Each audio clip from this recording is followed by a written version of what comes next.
Honorable President Chavez, ladies and gentlemen, I'm glad that we are speaking today about how democracy delivers inclusion and equality.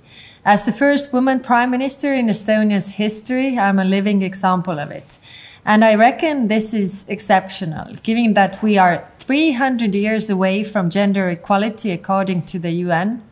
Given that for too many years we have witnessed too many cases where women and girls are suffering from massive violence and have to fight for their basic freedoms in Iran, Afghanistan, Syria and elsewhere.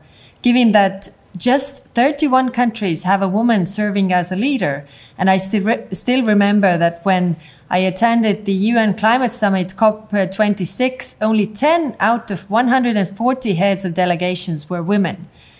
Equality and inclusion do not happen by accident. Leadership matters and leadership can make a difference. That is why in both my governments, half have been highly competent women.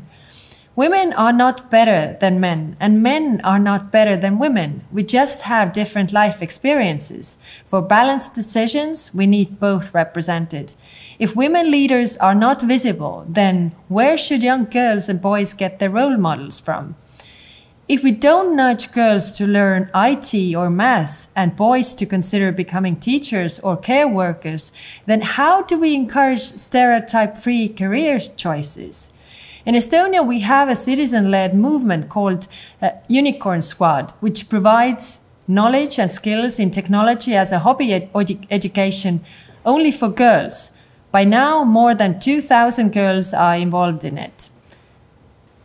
That's an example how a citizen-led initiative can also help the government in closing the gender digital divide. And that's also an example of how democracies work. It is not only via elections, but there are a number of ways how citizens in democracies have the power to nudge their governments in the right direction. Gender equality is not only a matter of justice, but also a matter of economic growth and competitiveness.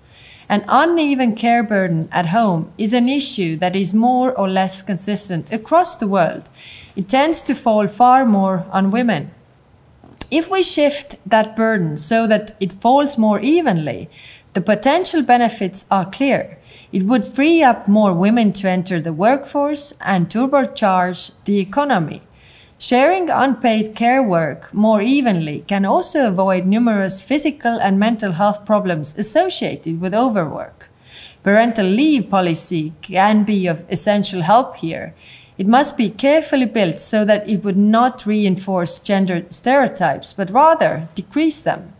That is why in Estonia we have created a flexible system that encourages fathers to share in care responsibilities. To improve inclusion and equality, we must also set an example with the way we govern.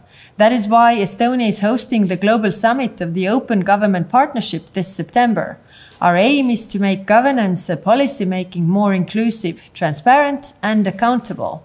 I hope many of you will be able to join me in Tallinn so we can keep up this vital discussion. Thank you.